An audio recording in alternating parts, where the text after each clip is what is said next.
दोस्तों, क्या हाल चाल आप सभी के। I hope you all are doing good. I am Himanshu Gehlot and today we are discussing about combination of resistance, जिसमें हम पढ़ेंगे पैरेलल कॉम्बिनेशन। पिछली वीडियो के अंदर हम श्रेणी क्रम संयोजन यानी कि सीरीज कॉम्बिनेशन के बारे में समझ चुके हैं। अगर आपने वीडियो नहीं देखी है तो प्लीज़ जाके देखिए, लाइक शेयर सब्सक्राइब करिए। एंड आज की वीडियो में हम शुरू करेंगे पैरेलल कॉम्बिनेशन यानी समांतर क्रम संयोजन के बारे में। तो उसके लिए वापस से रिक्वायरमेंट वही होगी ओम्स लॉ की, जो V = IR की फॉर्म में होता है।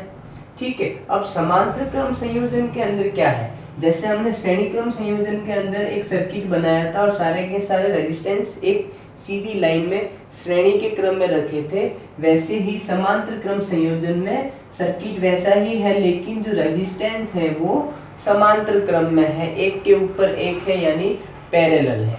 तो ये वो बैटरी है 20 वोल्ट की, जिससे क्या होता है, करंट फ्लो होता है I। अब यहाँ पे क्या दिख रहा है आपको, नंबर 1 R1 रेजिस्टेंस, फिर R2 रेजिस्टेंस और फिर R3 रेजिस्टेंस।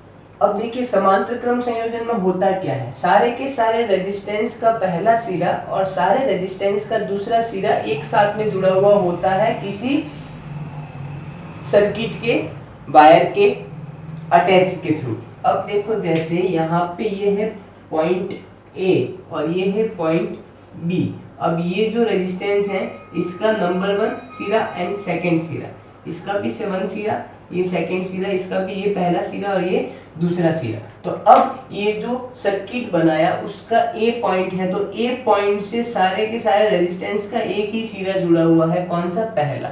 और जो B पॉइंट है उस B पॉइंट से सारे के सारे रेजिस्टेंस का एक ही सिरा जुड़ा हुआ है, कौन सा, दूसरा। तो इस तरीके के जो संयोजन होता है उसे हम कहते हैं समांतर क्रम संयोजन यानी पैरेलल रेजिस्टेंस कॉम्बिनेशन।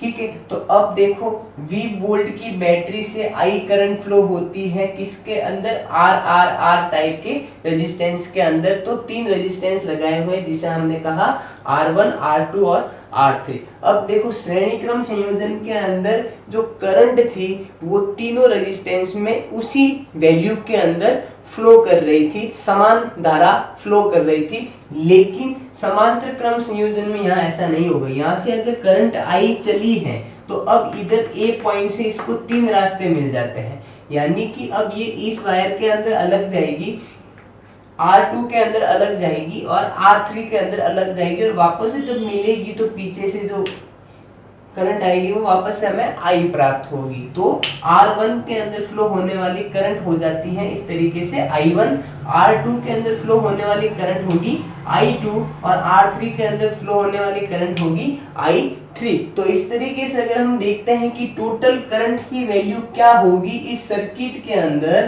तो I = I1 + I2 + I3, equation number 1। अब अकॉर्डिंग टू ओम लॉ का फॉर्मूला क्या है, V = IR।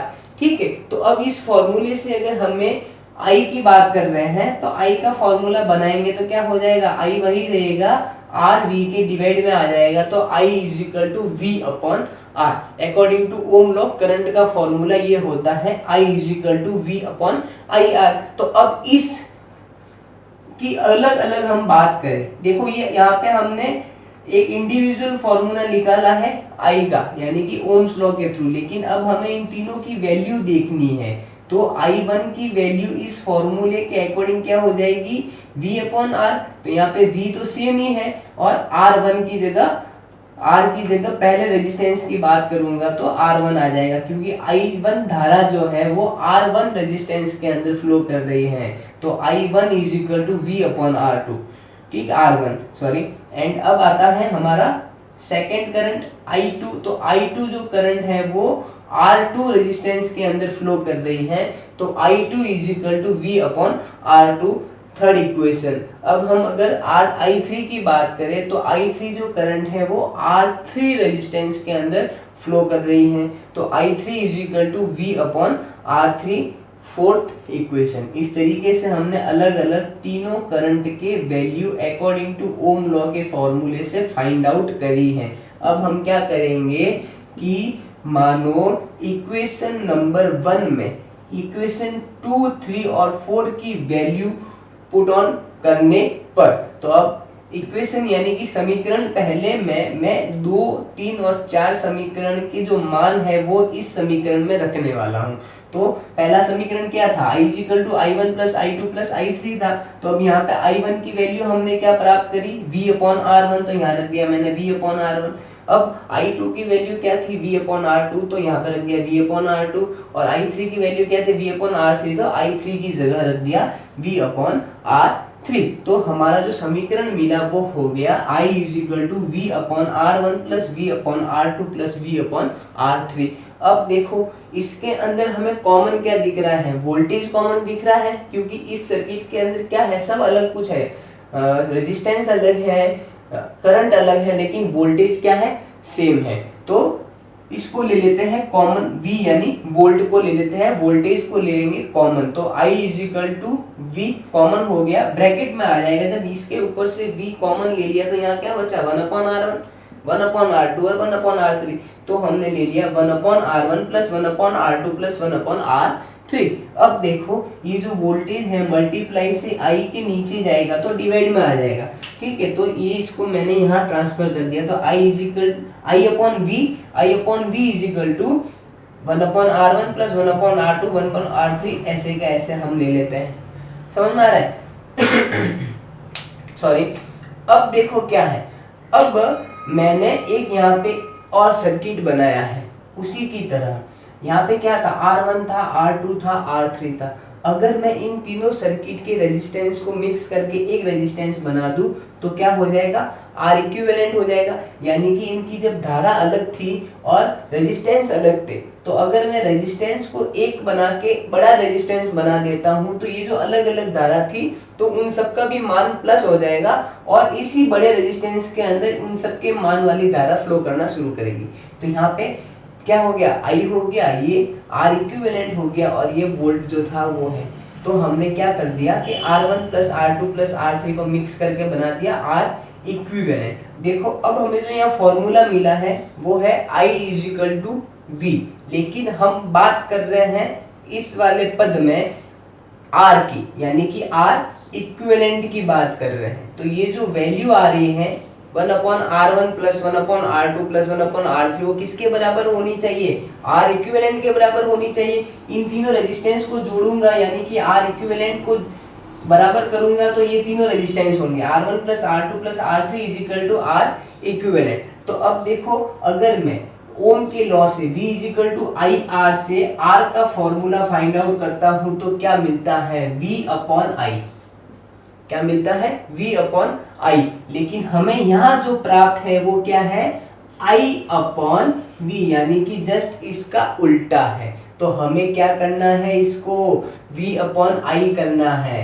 तो हमें यहाँ मिला हुआ है I अपॉन V। तो देखो क्या करूंगा मैं, ये I जो होगा वो नीचे लेके जाऊंगा V के, तो ये हो जाएगा V अपॉन I। तो अब देखो V अपॉन I कैसे हुआ, ऊपर 1 रह गया, अगर नीचे लेके गया तो इधर आ गया V अपॉन I। तो V अपॉन I की वैल्यू कितनी है, R है, तो मैं लिख सकता हूँ 1 अपॉन R। समझ में आया? तो इसकी जगह मैंने यूज करा 1 अपॉन R इस मेथड से, और R जो था वो क्या है, R इक्विवेलेंट था, यानी इन तीनों को मैंने प्लस करके एक रेजिस्टेंस ले लिया। तो 1 upon R equivalent is equal to 1 upon R1 plus 1 upon R2 plus 1 upon R3। ये फाइनल फॉर्मूला होता है पैरेलल कॉम्बिनेशन का, ठीक है। अब इसी फॉर्मूलों को लगा के एक आप न्यूमेरिकल क्वेश्चन देख सकते हो कि एक सर्किट है जिसके अंदर 5 वोल्ट की बैटरी लगी हुई है। तो जो वोल्टेज है वो है 5 वोल्ट और ये क्या है, I, यानी I हमें क्या करना है, फाइंड आउट करना है। और दो रेजिस्टेंस लगे हुए हैं R1 और R2 जो कैसे हैं, समांतर क्रम संयोजन यानी पैरेलल लगे हुए हैं। तो R1 की वैल्यू कितनी है, 15 ओम, और R2 की वैल्यू कितनी है, 15 ओम, यानी दोनों के दोनों 15 ओम के पैरेलल कॉम्बिनेशन के अंदर रेजिस्टेंस लगे हुए हैं। तो अब देखो सबसे पहले मैं क्या करूंगा, R1 और R2 को R इक्विवेलेंट में चेंज करूंगा, यानी कि R इक्विवेलेंट का फॉर्मूला हमें यहाँ क्या मिला था, R1 प्लस R2 था, लेकिन कॉम्बिनेशन में लगे हुए हैं तो ये क्या हो जाएगा 1 upon R equivalent is equal to 1 upon R1 plus 1 upon R2, यानी कि 1/15 प्लस 1/15, तो ये कितने हो जाएंगे, इसका एलसीएम लेंगे तो 15, ठीक है 15 एक बार गया तो प्लस और ये भी 1 हो जाएगा तो 2/15, तो यहाँ पे हमारा कितना प्राप्त हुआ 2/15।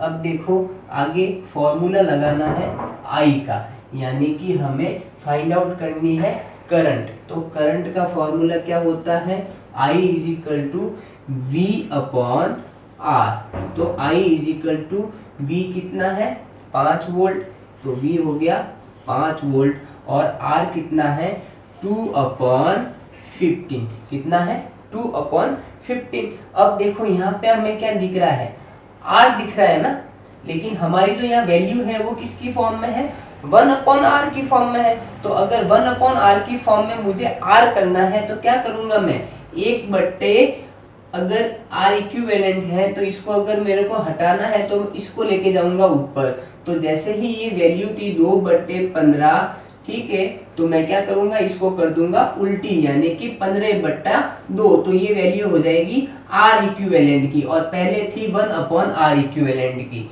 समझ में आ रहा है। तो अब यहाँ पे जो वैल्यू कर दूंगा मैं I इज इक्वल टू 5/15/2, समझ में आ रहा है, तो ये हो जाएगी वैल्यू। अब इस 2 को अगर मैं ऊपर लेके जाता हूं तो 5 × 2/15 यानी कि 10/15, और 10/15 को डिवाइड करते हैं तो 2/3 यानी कि 2/3 आता है, और 2/3 को अगर हम और आगे डिवाइड करेंगे तो इसकी वैल्यू आएगी लगभग 0.66 एम्पियर, ठीक है, तो इस सर्किट के अंदर 0.66 या 2/3 एम्पियर की करंट फ्लो करती है। ये हो गया तुम्हारा एक बहुत ही अच्छा सा प्यारा सा न्यूमेरिकल क्वेश्चन, जो कि किससे जुड़ा हुआ है, पैरेलल कॉम्बिनेशन से जुड़ा हुआ है।